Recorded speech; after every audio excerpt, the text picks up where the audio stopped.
उस समय उस पंथ के विषय में बड़ा हुल्लड़ हुआ। किस पंथ के विषय में? वो पंथ आगे लिखा है। देमेत्रियस नाम का एक सुनार अर्तेमिस के चांदी के मंदिर बनवाकर कारीगरों को बहुत काम दिलवाता था।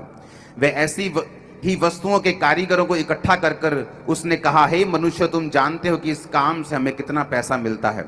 तुम देखते और सुनते हो कि इफ्सुस में नहीं वरन सारे एशिया में भी ये पौलुस ने कहकर लोगों को समझाया और भरमाया है कि जो हाथ की कारीगरी है वो ईश्वर नहीं।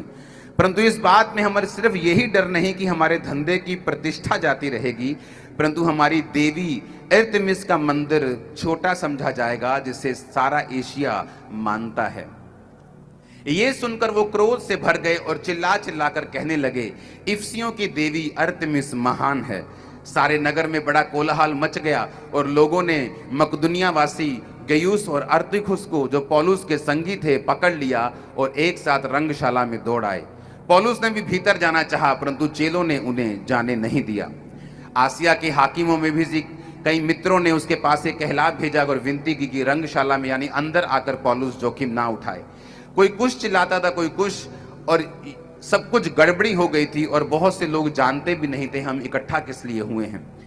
तब उन्होंने सिकंदर को, जिसे यहूदियों ने खड़ा किया था, भीड़ में से आगे बढ़ाया और सिकंदर हाथ से इशारा करके लोगों के सामने उत्तर देना चाहता था।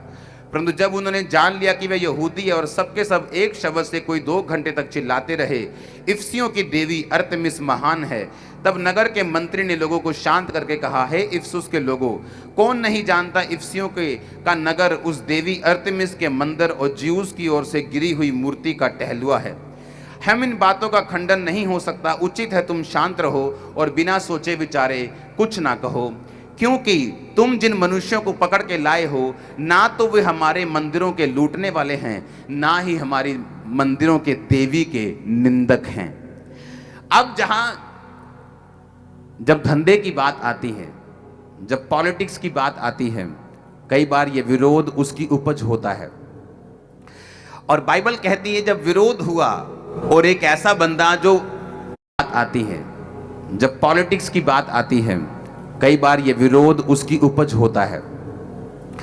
और बाइबल कहती है जब विरोध हुआ और एक ऐसा बंदा जो मूर्तियां बनाता था, चांदी की देवी की मूर्तियां बनाता था, उसे लगा कि ये लोग हमारी देवी को, हमारे धंधे को नुकसान पहुंचाएंगे, और उसने कहा कि इनको पकड़ लो। जब उनको पकड़ के लेके आए तो लोगों ने कहा नहीं नहीं, ये, उसने भड़का दिया लोगों को कि ये हमारी देवी के निंदक हैं, हमारी देवी का जो हमें काम मिलता है चांदी की मूर्तियां बनाने का, अगर ये प्रीच करते रहेंगे हमारा काम धंधा भी खत्म हो जाएगा।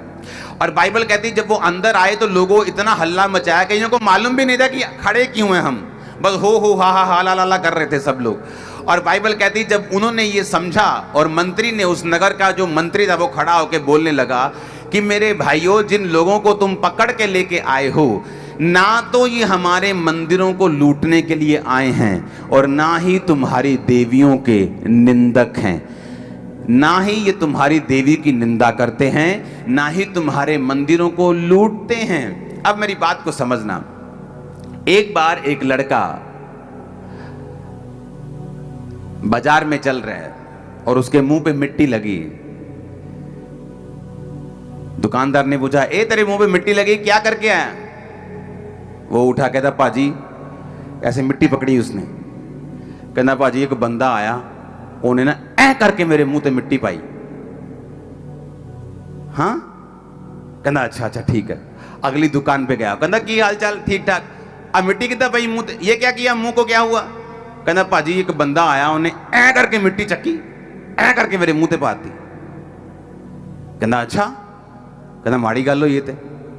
फिर आगे दुकान में गया, कहना होर जी की हाल है, ठीक है जी, आ गई है मुंह ते? कहना पाजी एक बंदा ऐदा ऐ करके उन्हें मिट्टी चक्की ते ऐ करके मेरे मुंह ते पाती। वो ऐसे ही करता गया और 15, 20 बार, 24 बार, 50 बार, 100 बार। अरे भाई, आज तक मेरे 2000 मेंटरशिप में पास्टर्स हैं, मेरे सन्स एंड डॉटर्स हैं। अगर आज तक मैं 10,000 पास्टर्स से मिला हूं, मुझे नहीं याद, बाइबल मेरे सामने पड़ी है, खुदा की हुजूरी में बैठा हूं, कभी हमारी एक भी बार बात हुई हो कि इनके गुरु शैतान है या इनकी बाणी शैतान है। एक भी बार बात नहीं हुई ऐसी। हमने तो बात नहीं की, परंतु तुम कह कह के कि ये साडे गुरु नूं शैतान कहंदे ने, ये साडी बाणी नूं शैतान कहंदे ने, साडे गुरु नूं शैतान कहंदे ने, साडी बाणी नूं। अरे तुम अपनी बेअदबी खुद कर रहे हो तुम लोग, हम थोड़ी कर रहे हैं। तुम उस बंदे के समान हो जो हर बार मिट्टी उठाता है, बोलता है भाजी बंदा आया उन्हें ऐ करके मिट्टी पाती मेरे मुंह पे, फिर अगे जाते हो भाई बंदा आया उन्हें ऐ करके मिट्टी पाती है। अरे हमने कहा ही नहीं कभी। मैं बोल रहा हूं बाइबल मेरे सामने पड़ी है, खुदा की हुजूर में बैठा हूं। अगर 10,000 पास्टर से मैं मिला हूं 17 साल में, एक भी मेरी स्टेटमेंट दिखाओ सिखों के खिलाफ, हिंदुओं के खिलाफ, धर्म के खिलाफ, देवी के खिलाफ, किसी गुरु के खिलाफ। अरे हम अपना काम कर रहे हैं। यीशु मसीह इतना बड़ा है कि हमें किसी की जरूरत नहीं किसी को बोलने की, वो इतना बड़ा है। मैं तो ये सोच के जाता हूं कि अभी मेरे पास सिर्फ 1 घंटा 1.5 घंटा प्रीच करने के लिए, मुझे तो कोई नाइट रखनी चाहिए जहां मैं अपनी बाइबल को पूरा प्रीच कर सकूं। मुझे तो यही प्रीच नहीं हो रहा मेरे से। इतना ये भंडार है, इतना खजाना है मेरे पास। यीशु मसीह की जो खूबियां वो इतनी ज्यादा है कि वो प्रीच ही नहीं हो रही हमसे सभी, तो दूसरे की हमने क्या लेना देना है? वो तो तुम ही हो जो बोल रहे हो कि पाजी उन्हें ऐ करके चक्की थी, ऐ करके पाती। हर बार तुम सब जगह जाते और बोलते पाजी ऐ करके चक्की थी, ऐ करके पाती। अब भाई हम तो नहीं डाल रहे, तुम अपने मुंह पे डाल ही जाओ तो हमारा कोई कसूर नहीं।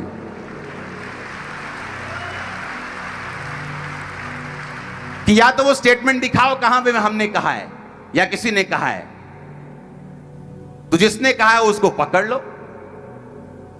बोलते जी फलाने क्रिश्चियन ने माफी मांगी है, 2 लाख बलात्कार हुए हैं जी पिछले 50 साल में। 400 करोड़ लोगों में 2 लाख बलात्कार 50-60 सालों में 0% बनता है, 0.00005। सुनो मेरी बात, तुम अपने धर्म में देख लो, तुम्हारे जो प्रचार करने वाले लोग हैं, हमसे ज्यादा परसेंटेज तुम्हारे वे व्यभिचारियों को निकलोगी जिन्होंने प्रचार करते हुए अपने गुरुओं का गलत काम किया होगा। तो हम क्या तुम्हारे धर्म को गलत बोल दें? तुम्हारी परसेंटेज ज्यादा निकलेगी खराब की, लेकिन हमने तो तुम्हारे गुरु को, तुमको, तुम्हारे धर्म को कभी गलत नहीं बोला, क्योंकि धर्म ने नहीं सिखाया ये काम करना, व्यभिचार करना, गंदी मूवियां बनाना लड़कियों की जो वायरल हुई थी पीछे। हमने नहीं, धर्म ने नहीं सिखाया, तुम्हारे धर्म ने भी नहीं सिखाया होगा। वो तो इंसान बुरा है। इंसान बुरा है तो किसी धर्म को बुरा बोलने की जरूरत नहीं।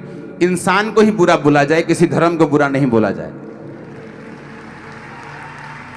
लेकिन जब मकसद लड़ाना हो, जब मकसद झगड़ाना हो, जब आदमी एक मकसद लेके चलता है, क्रिश्चियंस को मैं बोलता हूं कोई धरना लगाने की जरूरत नहीं। यही वो चाहते हैं कि वो एक डफर बयान दें और आप हरल हरल करते पूरे इंडिया में फैल जाएं। यही वो चाहते हैं।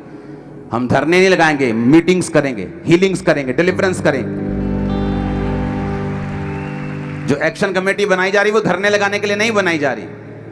वो अपनी पहुंच रखेगी अमेरिका के प्रेसिडेंट तक भी, उनसे बात करेगी। वो सिखों से, भाइयों से भी बात करेगी। वो कमेटियां बनाएगी, वो पीस टॉक करेगी, वो शांति बनाएगी। लड़ने वाली कमेटी नहीं है वो। खुदा ने हमें ताकत दी है, बुद्धि दी है, समझ दी है, आत्मा भी दी है, वचन की शिक्षा भी दी है। आमीन। तो भाई साहब हमने तो मिट्टी नहीं डाली, अब आप हर जगह जाके प्रैक्टिकल करके दिखाओगे कि मिट्टी मिट्टी मिट्टी, वो तुम्हारा ही मुंह गंदा हो रहा है। जितनी बेअदबी तुम लोग खुद अपनी कर रहे हो ना, उतने दूसरी तुम्हारी नहीं कर रहे। हालेलुया। हमारे पास तो बाइबल पूरा प्रीच करने का मौका नहीं मिल रहा हमें। ये तो इतनी बड़ी, इतनी गहरी है ये। बाइबल कहती है जब यीशु मसीह को क्रॉस पे टांगा गया, चलो मैं संडे ये बात बताऊंगा आपको। ये बात समझ आ जानी चाहिए कि हर एक चीज जो परमेश्वर की हो रही है उसके पीछे एक मकसद है। ये परमेश्वर की पहुंच से बाहर नहीं है जो हो रहा है। परमेश्वर अपने प्रीच को, सुसमाचार को, कोई रूह नाश ना हो, किसी धर्म का प्रचार ना हो, जीसस क्राइस्ट का प्रचार हो जो किसी धर्म का नहीं है, जो धर्म बदलने नहीं आया, जो जीवन बदलने आया। आमीन। जो तुम्हारे नशों से तुमको आजाद करने आया, तुम्हारी दुष्ट आत्माओं से तुम्हें छुटकारा देने आया, जो तुम्हारी बीमारियों से तुम्हें छुटकारा देने के लिए आया। हालेलुया। वो कहते वो तुम्हारी देवी के निंदक नहीं। जब उन्हें मालूम हुआ अच्छा ये हमारी देवी के निंदा करने वाले नहीं है, कहता भाई साहब ये दूसरों की तरह तुम्हारे मंदिरों को लूटने के लिए भी नहीं आए हैं। यानी जो उनको भरमाते थे वो उनको लूटने वाले लोग थे। जो उन मंदिरों में गोलकें पड़ी थी, जो दान पात्र पड़े थे, उनको लूटने वाले लोग थे जो उनको भड़का रहे थे ताकि वो काम उन्हें मिलता रहे।